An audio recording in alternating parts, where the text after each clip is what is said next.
I think a lot of marketers and marketing people love the creativity of marketing and the blurry line between advertising and marketing. But marketing is at its heart a part of the commercials of a business. You've got to be commercially aware.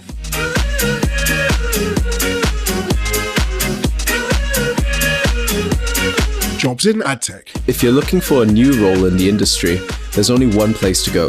Free job listing for all recruiters and talent acquisition managers until September. Go to jobsinadtech.com today.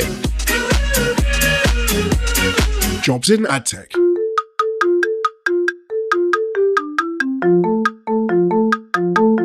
Hello and welcome to the Shiny New Object podcast. My name is Tom Ollerton. I'm the founder of Automated Creative. We are a creative effectiveness ad tech platform. And this week we are recording a podcast with Tim Lyon, who is head of gaming marketing, global brand and programs at Facebook Gaming at Meta. So Tim, for anyone who doesn't know who you are and what you do, can you give us a bit of background? Hi, Tom, and thanks for having me on. I am, as you've said, I lead the gaming program at Meta, the marketing program. I come to that via a fairly circuitous route. I started my career in hotels and restaurants in Sydney, in Australia. I studied hotel management, and that was the beginning of my career, and really enjoyed that. But was always interested in entertainment, and specifically at that point, cinema. And through reasons that don't bear going into now, I managed to pivot to a job working on movies and had a 15-year career as a assistant director, a film technician, crew member on films and television in Australia and around the world. That brought me to Ireland and the UK, and I now live in Ireland. And then when I was about 15 years ago now, I was planning to sort of settle down and get married and have children, I needed to leave that circus of filmmaking and decided to try to get a more sort of stable job, and was lucky enough to have a friend who was an executive coach, and she shepherded me through what my interests were. And back then was the early days of social media and the internet. And we identified that tech and the internet and creativity were areas of interest. And so I sort of ended up, again, I won't go into the detail, but I ended up at Social Media World Forum many, many years ago, and I met the founder of a social media agency. He was kind enough to let me join him as a sort of a placement, unpaid placement, which I could thankfully afford to do for a brief period at that time.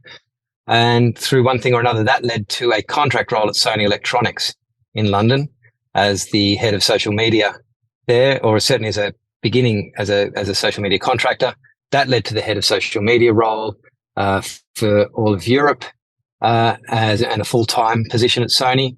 And then I got headhunted, I suppose, by Activision Publishing, and ended up leading digital marketing for the international markets for Activision Publishing in the UK, which is Call of Duty, Destiny, a handful of other titles. Which was fabulous, and worked there for a number of years, and then moved. My wife is Irish, and we decided to move back to Dublin. So moved back to Dublin, and I was a client of the gaming team at Meta.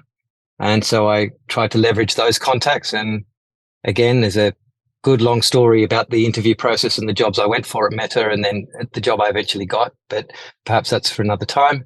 But I ended up in this role as the head of EMEA marketing, which then evolved into this global brand and programs role at Meta, at Facebook Gaming, which has been a brilliant part of my life for the last 4 years. So in that career, what has been the best investment of your own time, energy and money? Interesting question. And it's more recently than sort of back in the day. But I mean, obviously a big investment has just been probably the blind ignorance of being willing to have a go at things with my career pivots. I just kind of always closed my eyes and took the leap, and that got me these different careers. But in my marketing career, as I've become more senior and been more very career focused rather than just trying things, I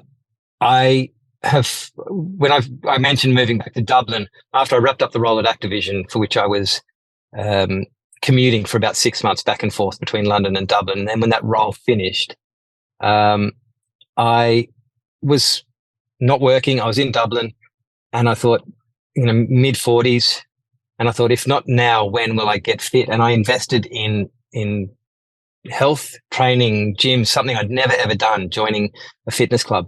And focusing on my fitness was never planned. I'm now interested in some of these people like what Andrew Huberman and Lane Norton, who talk about the value of exercise and health to all of your life. But back then it was just, I'm in my mid-40s. I need to get a bit fit. And the impact that had on my career, my ability to think, the clarity that I have when I'm trying to solve a problem has been remarkable. And I'm not one of these people where like I think everyone should exercise. I think everyone should do therapy. I think everyone should do all of these things. But for me, and I guess that's the only thing over which I have any control, it had a tremendous impact on my ability to just have an even keel, think through problems, and has been a huge investment. And very thankfully at Meta, we're very well looked after at Meta. And when I got that job, there's a stipend for health and wellness, and that only made me double down because that meant I could pay for personal trainers and things like that.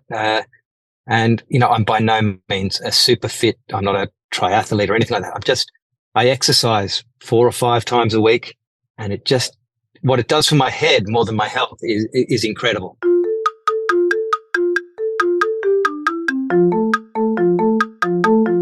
So moving on now to marketing advice. What is that silver bullet bit of information that you find yourself sharing with folk most often? Again, there's going to be a slightly apocryphal story in here, Tom, and you forgive me, but excuse me. But my tip is understand the commercials of your business. I think a lot of marketers and marketing people love the creativity of marketing and the blurry line between advertising and marketing.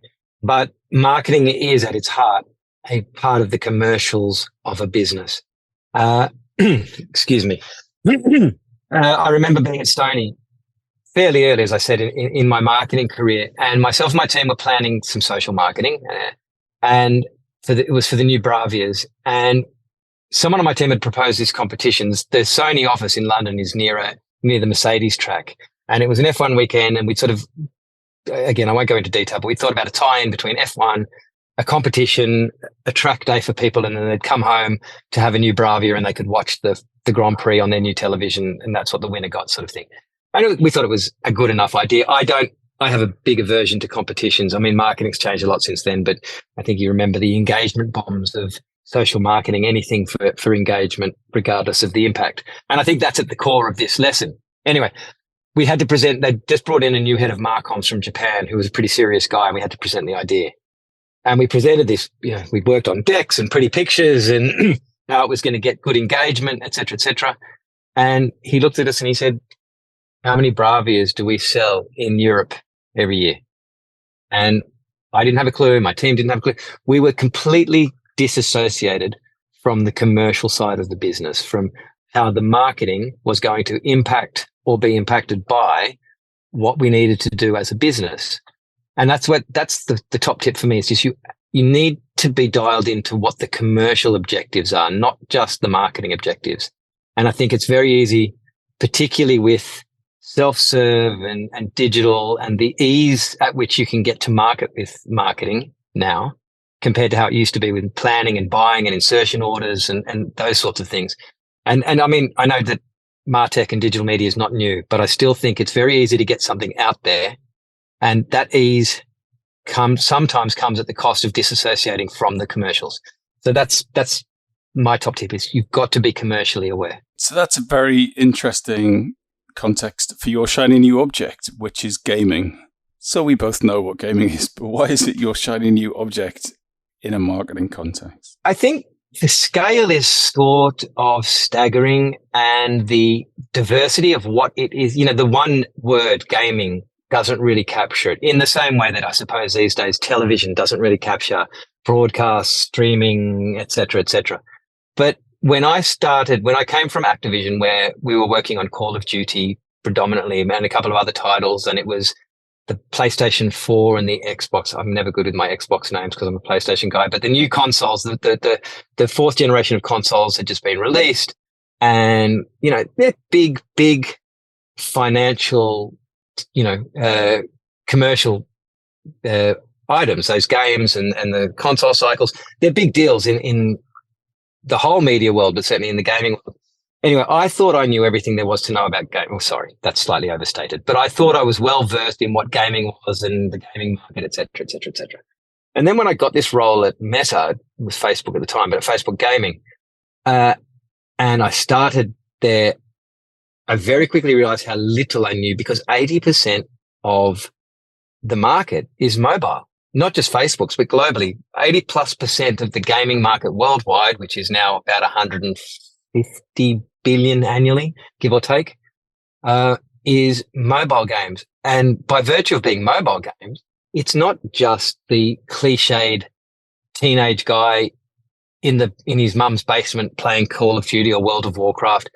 The diversity of the audience, the depth of interests, the different commercial models of games, from free to play to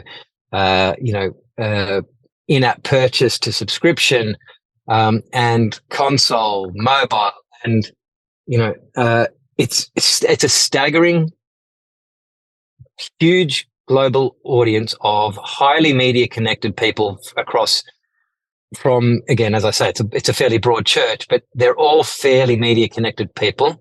I mean, my mother, who plays solitaire but doesn't consider herself a gamer, is still, connected to media quite more than she probably even realizes.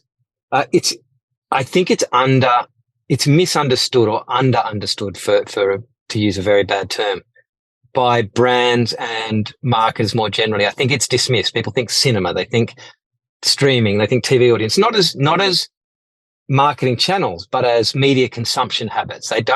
People don't often think about the hours and hours that people spend consuming games and the window of opportunity that presents to marketers and to brands, but just that behavior, which is not, I don't feel personally, and maybe I'm not reading the label well from inside the bottle, but it doesn't feel to me like a lot of commercial brands or people think about gaming when they think about media consumption.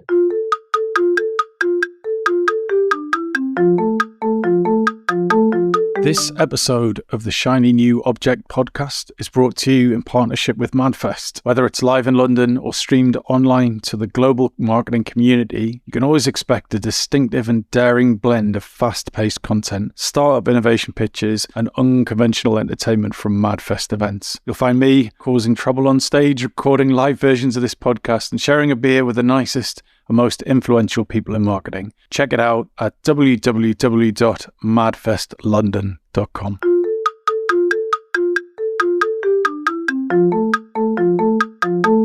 So my own insight here. So Automated Creative works with a very large number of very big brands all over the planet, running campaigns through the funnel, right?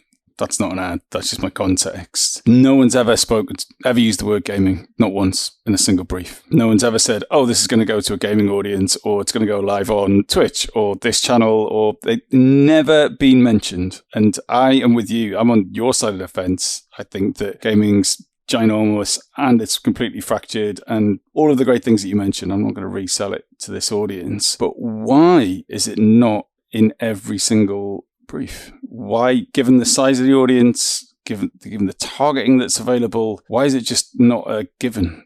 What's the blocker? I think it's a few things. Number one, it's a tough nut to crack. It's just what you have is, for the large part, if you think about gamers on a bell curve, the majority in the middle of the curve, which skew more towards probably, this is not, I'm going to contradict myself shortly, but there is a skew towards younger male gamers.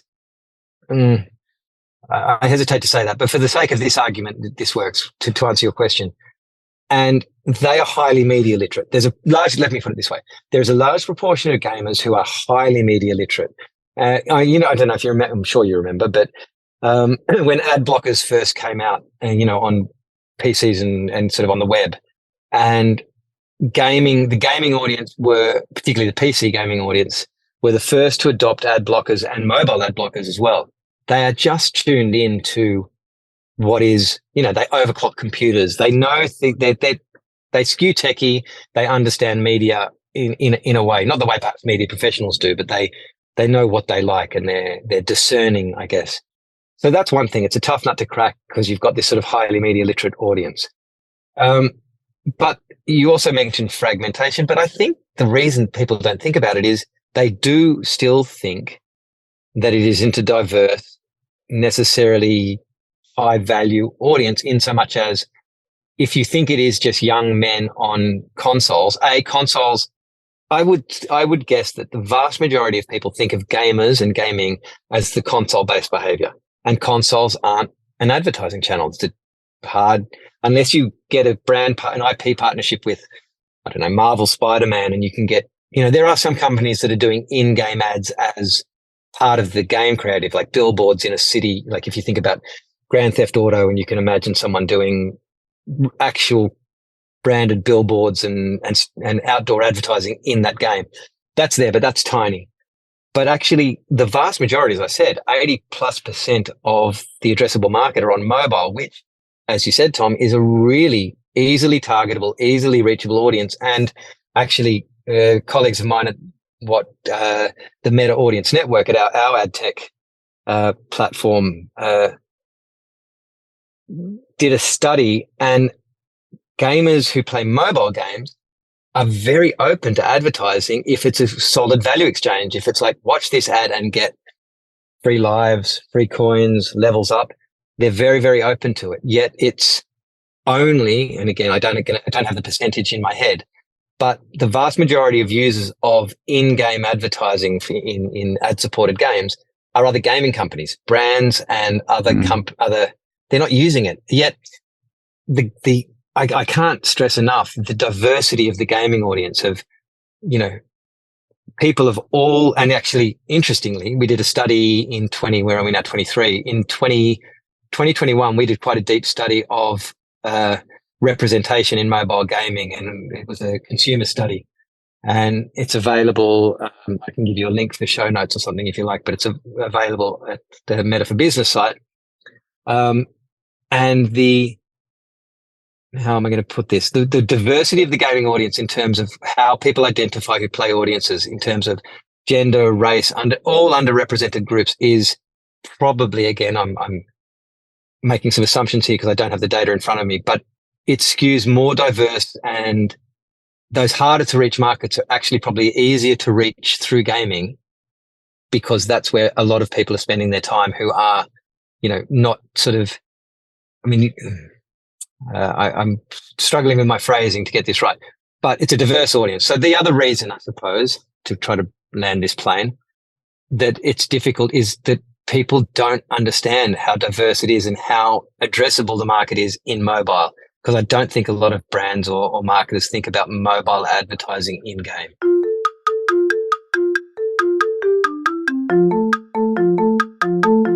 Tim, I feel we have just cracked the surface of this massive conversation, and I'm gutted to have to wrap it up, but we are getting pretty close to time. So if someone wanted to go deeper with you on this subject, where would you like them to contact you, and what makes a great outreach message to you? A great outreach message is I'm very happy to talk. As you can see, Tom, I don't mind talking. For all of my earlier conversation with you before we started about brevity, I haven't been brief. I'm happy to talk to people. They can reach out to me. Best to reach out to me on my personal email on timlyon@me.com. LinkedIn is always very good. Tim Lyon, it's Lion, as you'll see in the notes, like the animal. I'm happy to help. My theory has always been, don't be afraid to ask for help. And this is that I mentioned at the top of the show, the executive coach that I had. She taught me, she said, what would you do if someone asked you for help? And I was like, I would help them. Someone reached out and said, can you help me with my career, or can you answer this question? I would, of course, help them. And you have to remember that yourself. Don't be afraid to say, hey, I have a question, or hey, do you think you could introduce me to, or can I talk to you about XYZ?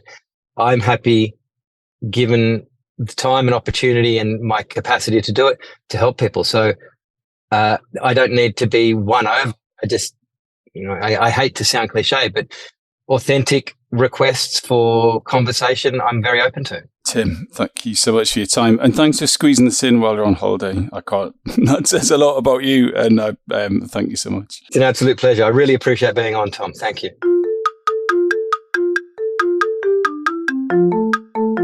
Hi, just before you go, I'd really appreciate it if you could take the time to write a review of the Shiny New Object podcast on Apple Podcasts or iTunes, whatever it's called these days, or whichever podcast provider you use. We're an indie podcast, so it would go a long way for us if you could just share the word and give us a bit of a support on those channels. That would just be fantastic. If you haven't got time, that's also cool. And yeah, if you could tell your colleagues about the podcast, and also, if possible, don't forget to subscribe. And I'd love to hear your feedback. If you'd like to speak on the podcast or be a guest, or you think I'm asking the wrong questions, anything, I'd be super interested to hear what you think. So please email me at tom@automatedcreative.net. That's TOM at, I'm not going to bother spelling it. Anyway, you'll work it out. Thanks so much.